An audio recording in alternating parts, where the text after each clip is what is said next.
Hi everybody, welcome back to the channel. If you're new here, my name is Tina and this is Transform Your Mind, Transform Your Life. So this is a long awaited video I've been wanting to do so bad. Ever since I watched the videos or the Netflix specials, and I've been wanting to talk to somebody about it, and nobody's seen both and who wanted to have a discussion. But we're going to talk about the Tinder Swindler and the Soho Scammer. So I seen both on Netflix. I watched the Tinder Swindler first, and then my friend recommended watching Inventing Anna, and which is a series, not just a movie. So my biggest takeaway that I got from both was it was a self-reflection takeaway. So as much as we try to be good people and we have issues with feeling like we don't deserve something and that we don't feel worthy to pursue all the things that we want and our heart's desire, whether it be like your dream job or your dream business or just taking a nice vacation or something like that. When I see situations like this, these people living their best life on someone else's dime, mind you, and not having any problem sleeping at night. And I'm like, these people do trickery for a living. And they live their best life lavishly through deceit, and they get what they want while we feel bad about wanting something that we're trying to strive for ourselves. So that was my biggest takeaway. I'm like, look at that old boy on the private jet. I'm like, I could have that if I, paid for a private jet, because they have like private jet clubs and stuff. I was like, there's ways you can get on a private jet without having to own a private jet. So, and old girls staying in $10,000 a night hotel suites and all that stuff. I'm just like, man, I could have that if I really wanted it, if I didn't feel bad about wanting it. So that was one of my biggest takeaways. I'm drinking some San Pellegrino with mint for my garden, cucumber for my garden, and lemon. So this is a because they live such a bougie and extravagant, lavish lifestyle, I felt like I needed to drink my San Pellegrino extra bougie in a champagne flute.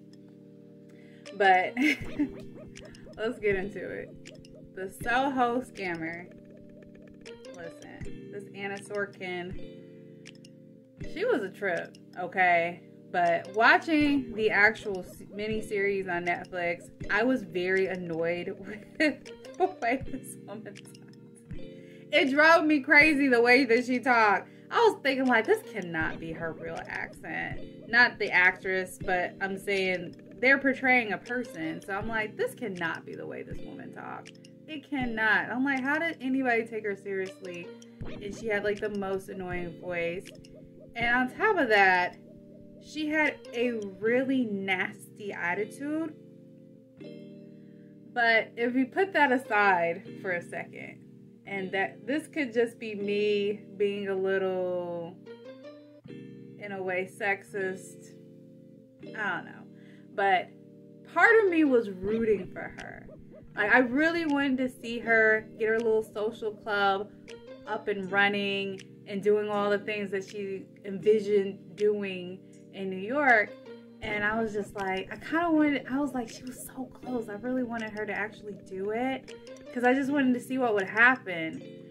But of course, if you watched it or if you Googled her, then you know that she didn't get it to happen. But she did get the loans from those businesses or those financiers to back her. But her attitude was just so nasty. She just burned so many bridges along the way. Like, everywhere she went, she burned bridges. That lady that, the rich lady that she was living with and was kind of trying to mentor her, she burned bridges with her. I mean, it was just all the way bad. Everywhere she went, like, she would make friends and get in good with people. And then next thing you know, it's bad.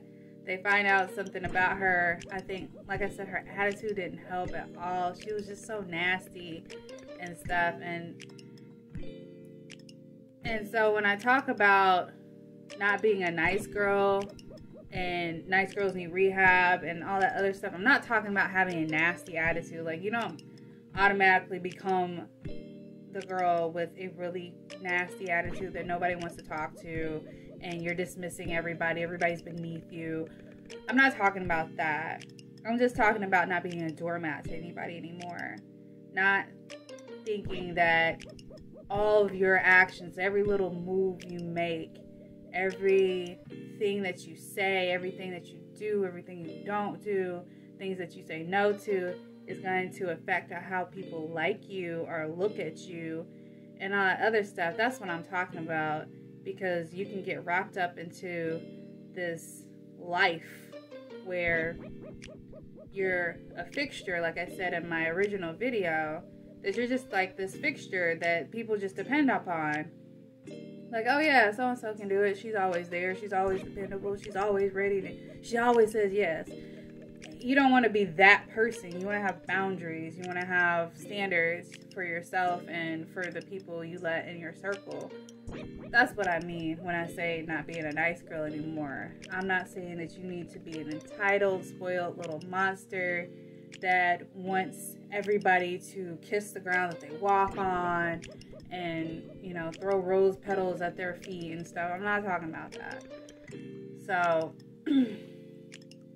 I just wanted to get that out the way. But when it comes to the Soho scammer, I'm about to be really petty. I'm about to be really petty. Let me drink this. But when it comes to the Soho scammer, the biggest red flag that lets you know she wasn't who she said that she was the fact that she did not look like anybody's heiress. I'm sorry. There's not a ton of heiresses that I can think of off the top of my head. The ones that I think about mainly are Nikki and Paris Hilton, because they're heiresses to the Hilton, I guess it's hotel franchise and real estate. So that's the one. Those are the only heiresses I can think of off the top of my head. And I feel like the closest thing in this country, aside from like those women, would be like presidential daughters.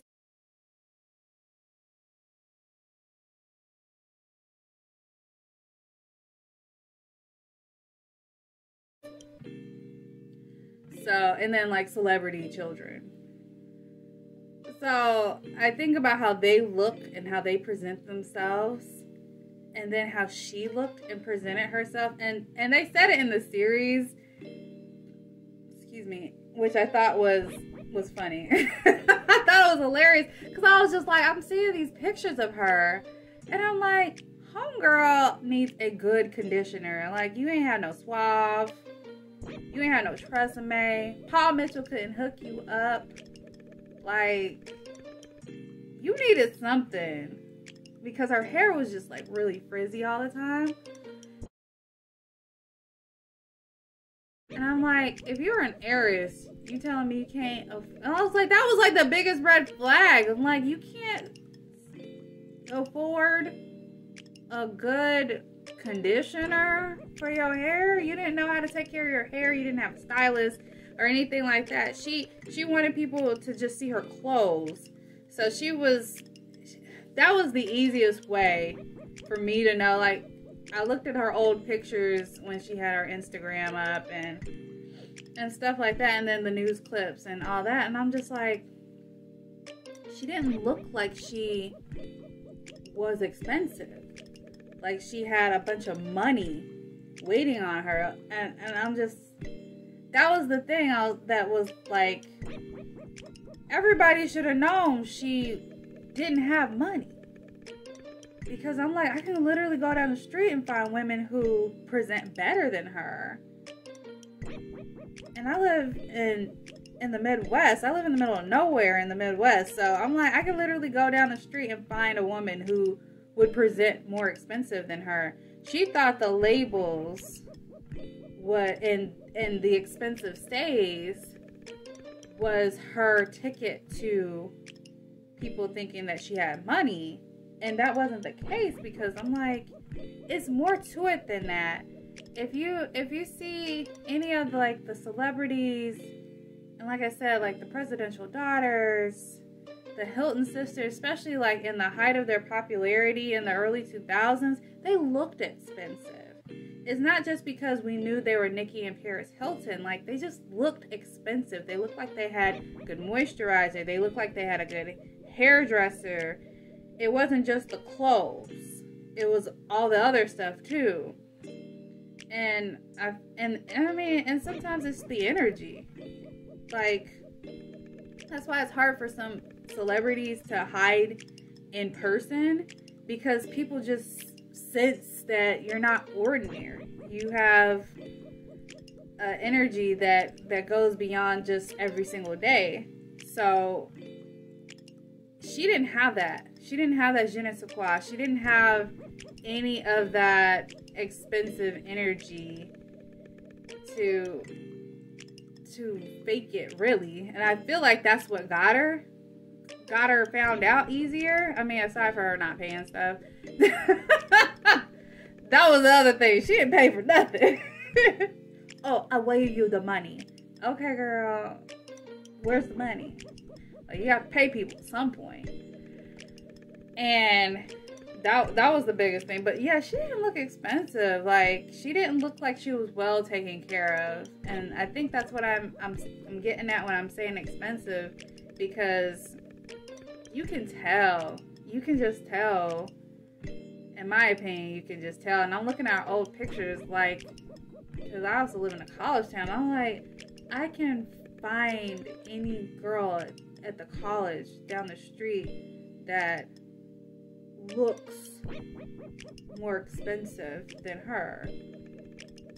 And she doesn't have to be dripped in Chanel and Gucci and Prada and all the other couture. She just looks better. She presents better. She doesn't look like she's on the run, pretty much. So that was my biggest red flag with her. But that she was more concerned with the labels than the actual look, the overall look. She didn't know how to do her makeup. She didn't know how to do her hair. She just knew that these clothes are expensive. And then she put it on. And I'm like, you still look like you shop at TJ Maxx. And there ain't nothing wrong with that. I shop at TJ Maxx. I'm just saying, like, you don't look any different than the average girl at that age. So that was my biggest red flag when you're like trying to look out for that. I honestly think that women aren't good at pulling off big scams like this. Again, I guess I'm a little sexist in this line of thinking, but I truly don't think women can pull it off as far as being deceptive. So, and that was part of kind of what her lawyer's argument was that she didn't really defraud anybody. She got really close, but she didn't really do it. I don't blame her for wanting more for herself. That's why part of me was rooting for her, because she wanted more for herself. She wanted to turn her life around. She didn't want to just live in some village in Germany with her parents. She wanted to have a lavish lifestyle. And I feel like there was other ways she could have went about it. I guess she just wanted to feel like she was self-made. But like Coco Chanel, she did it. She she pretty much took on an alias because Coco isn't her first name, right? And she went off and she got with men who could elevate her and get her to that point where she could be the brand that she is, even though she had like kind of a sus path along the way because the French didn't like her. But she was able to reinvent herself. It was literally rags to riches. She went from a orphanage to the biggest brand, one of the biggest brands in the world. I don't have any Chanel products. I didn't like Chanel No. 5. It's an old lady perfume in my opinion, but I'm just saying, it was, when you think of perfumes off the top, Chanel No. 5. But I'm not saying what Anna Sorokin, wanted for herself was bad. It was just how she went about it was bad. She should have just attached herself to somebody who could take her where she wanted to go instead of scamming people. Now her friend, who she stole money from, this chick, I felt bad for her in the moment, in that part in the movie, in the series where she, you know, was paying all this money. I felt bad, but at the same time, I'm like, I wouldn't have done it. So it's kind of on you. That was my problem. I was like, I wouldn't have done it, so it's kind of on you. Like, if I had a friend that flew me out somewhere, and we get to the hotel a few days later, they're like, oh, your card was declined. Where is our payment? I'll be like, well, time to go. I'm gonna pull up this Airbnb. Well, let me pull up this Airbnb real quick. And we're going to stay here. It was a pleasure. I would not have put any hold on my card for that. That was a kind of a dicey situation. She got her money back. She got a book out of it and all these interviews and all that. She made money off of that. So it really wasn't as big of a deal as she was making it out to be. In that moment, it probably was because she used her company card. I wouldn't even have done that. I wouldn't have even done that. But that situation, you know, it seemed like they weren't really friends to begin with, so it really didn't matter. So it's enough of that. So we're going to move on to the Tinder Swindler. This one was crazy. It was really crazy. So I have a harder time knowing when men are scamming. Sometimes I know, like, you just get that feeling. But in his case, I can see how some of these women were fooled. Because dude shows up, private jet, and all that other stuff, taking you out to expensive 5-star Michelin star restaurants, and you're staying at 5-star hotels. You would think he had the money, right? But the thing was, his red flags seemed kind of obvious to me because we're watching it and it's all kind of information in hindsight. So this man,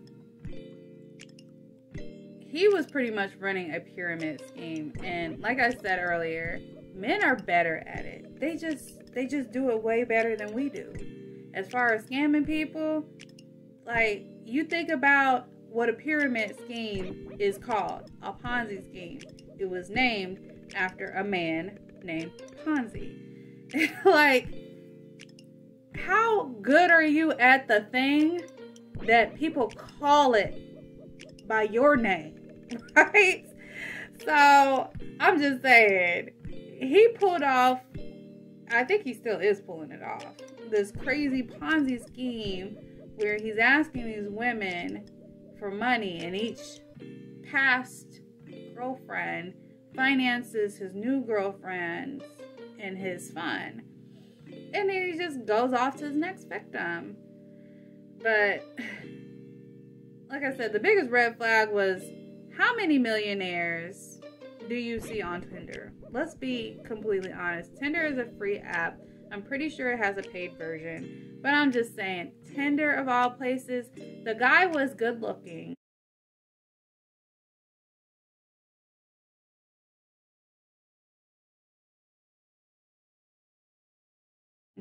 And he claimed to be in the diamond business.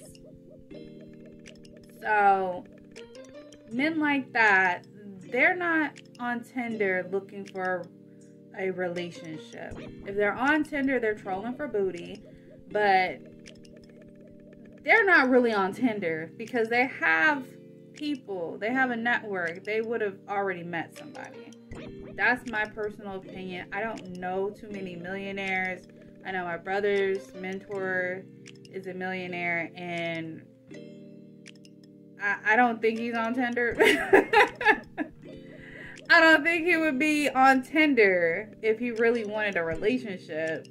He would just go where women hang out. So I just always thought that was sus off rip. I'm like, that would have made me suspicious. But because I don't know how to tell sometimes the difference when a man is being genuine or not, I'm suspicious of a lot of men. Like, y'all just all suspicious to me. Because they're so good at it. I mean, you think about, like, what our ancestors had to do so long ago. Like, the men were the hunters. They had to be able to track an animal and learn its habits and all that other stuff. So I feel like that never went away, and it gets transferred into this dating scenario where he knew what kind of women he could go after. He knew it. He created a profile to snag these women, and he knew his prey. He knew their habits. He knew what would get them all bubbly inside, and he just knew how to get them in his clutches so they can pretty much do whatever he asked them to do. And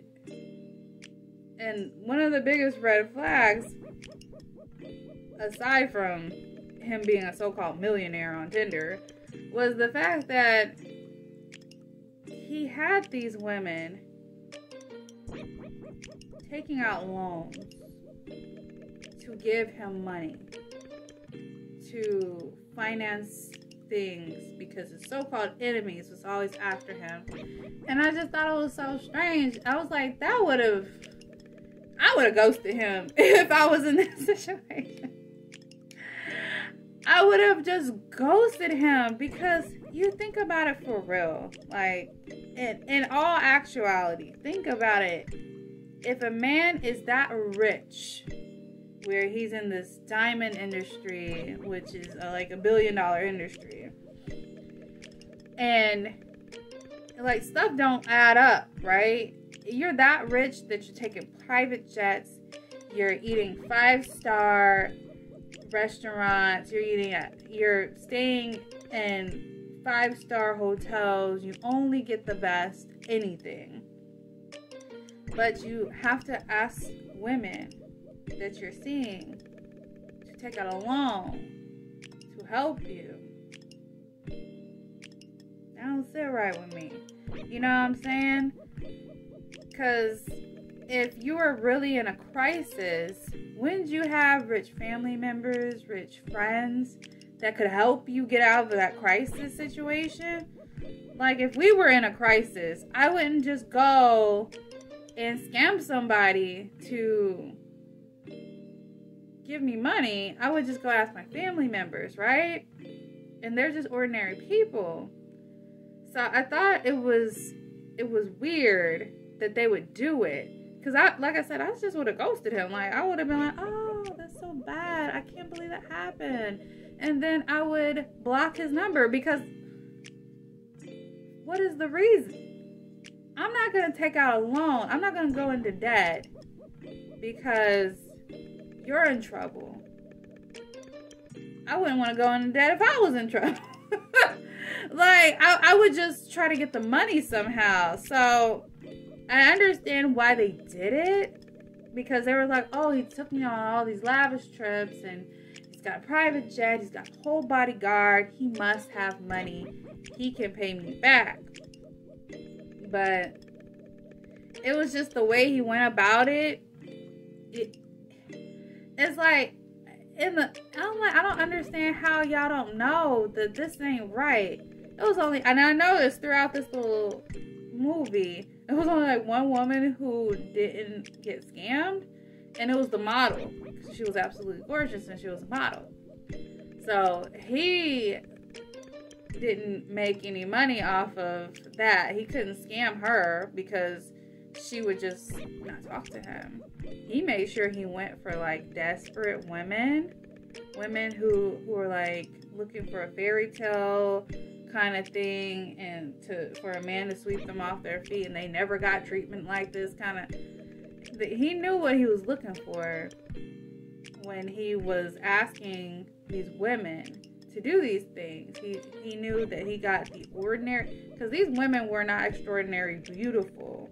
They looked very average, and that's not a dig at their beauty, but I'm just saying they look ordinary. I don't think I'm an extraordinary beauty either, but I just thought he looked kind of more handsome than them, and I always kind of get suspicious about that too, because although I do believe there are men who can love a woman who isn't as attractive as them, in this case, he was like top tier. When you can fly private jets everywhere you go, like, that's a different type of rich. That's just me. And it was just weird that he was asking them for money. That's why I was like, that would have been my red flag right there. No man of that caliber would ever ask an ordinary woman, even if that's what he wanted, was an ordinary woman. He would not be asking her for money because he knew she wouldn't have had it. He would have known that that wasn't even something that he could ask of her. So he wouldn't have done it. And you're like, you're going to say that my family's in the diamond. Oh, go talk to your daddy then. You ain't about to ask me for that. And he's like writing out fake checks and stuff. I'm like, man, I was hoping. He only got caught and he did a couple of months, it seems like. Which seems like drastically unfair. And the contradictory between the two genders was very clear while I was watching this. Like, he pretty much got a slap on the wrist and went on about his day. And my father-in-law was trying to say, oh, yeah, those are white-collar crimes and they don't really get too much bop, bop, bop, bop, bop. And I'm like, but homegirl got like 2 years? With the Soho scammer, she got like 2 years or something like that. I can't remember what it was. It was something like 2 years that she got, but she was also in the States, and I was like, I feel like that was part of the difference too, that she wasn't scamming people in Europe, because she could have just scammed people in Europe. She could have went to Paris and scammed people there and said she wanted to go to New York for whatever reason. But I feel like that was part of the difference, but I also feel like it's because she was a woman. That's why she didn't get away with as much as the other guy did, the Tinder Swindler did. And he was also just frauding ordinary people as opposed to like large companies and bankers and stuff like that. So I do feel like there was a difference. But see, that's what I'm talking about though. He's an expert. He's an expert scammer. Expert. He knew who he could and could not scam. He knew not to go after an actual business. He knew that he needed to go after these desperate women. So, here's my advice when it comes to these two cases. never be so desperate for something that's so shiny and new and different and other stuff. Like, it's exciting and it's fun, but you also have to put it into perspective too. Like, homegirl got away with a lot because she knew how to talk the talk. And it's kind of interesting to see that play out, because then it's like, I wonder how much I can get by with just faking it. As long as I got, you know, a little something to go along with the fake, you know, you seem like you can get away with a lot. But she was very impressive to her friends, especially the one that that she took the card and did the hotel thing with. She was impressive to those people because they didn't know about that life. They wanted to be a part of that life so badly. And with the Tinder Swindler, he knew these women wanted that fairy tale Prince Charming so badly that when he showed up, he would just sweep them off of their feet, and they'll be so enamored that they'll just do whatever he asked of them because, of the way he was just like love bombing them. He's leaving them voicemails talking about, I want to get married with you, I want to have babies with you, I want to do all this stuff, making all these phony baloney promises, just like ear candy to them, even though he knows that that ain't what he's doing. He's sitting there with another woman in the next room, probably saying, oh yeah, I want you to be my baby forever. I can't remember how he talked, but all that type of stuff that he was saying and sending little text messages, probably didn't even have his real number. You were probably talking to a WhatsApp or a Google Voice number. It was just crazy. But I mean, us women, since we want it so badly, we just get caught up in it so easily. And I'm saying, don't make it so easy. Be unimpressed. Be unimpressed. Like, that's the way these women should have took it. Like, oh, you have a private jet. Oh, that's very nice. No, this is not my first glass of champagne on a private jet. No, this is nice though too. I like it here. This is nice. Like, you can appreciate it without feeling like you're about to explode inside with excitement. Like, you obviously haven't been anywhere. You know, you got to make them work for it a little bit. But I just felt like it was just crazy the way he used those women. And one woman got vindication, and I really liked the fact that she did, because she was like, oh, it was the first woman in the story that actually got scammed. They brought her up in the end. She was the only one who I felt like didn't fit this whole persona of getting, because I was like, he looked like he was going after a type of woman, and they were all blonde-haired women, and I was just like, he had a type. He, like, profiled him pretty good. One was just, like, a friend that would hang out with him. She was, like, they talked at first, and then she found out there wasn't a real attraction. And I felt like that's part of the reason why she didn't really get scammed like that, because she didn't have any real interest in him. She was hanging out. She was around him when he was hanging out with that model, I believe, if I remember correctly. Y'all can correct me if I'm wrong. But the other lady who was talking at the beginning of the movie, I was like, you just got caught up. And then the lady they brought up at the end, the brunette or the dirty blonde or whatever she was, she got some vindication. I was like, good. Thank you. Thank you. Good thinking on your feet. And he tried to guilt her. Those guys are really good at manipulation and guilting people, because he was just like, oh, I don't have a place to go. I don't have this, and I had to sell that. And she's like, oh, yeah, okay. Well, that sounds really bad. You know, And meanwhile, she was selling his clothes on eBay. I was like, get yours. Get some of that money back. Because you know you wasn't ever going to see a dime from him. Or see him ever again. And so when he's on the phone calling her crying about, you know, how he's all destitute and his enemies are still after him. And she's like, oh, that sounds really bad. Oh, I'm sorry to hear that. And she's like making this listing on eBay. I was like, I'm proud of her. I was really happy for her. She got her money back. At least some of it. Because you know he done spent her money to buy them clothes to begin with. Or spend somebody else's money. I don't know how long he's been doing this Ponzi scheme. He's still out here, y'all. How's your kids? How's your wife? He's still out here. Out here scamming people. And that's the thing that killed me the most. I was like, how is he still able to do this? We see in the movie.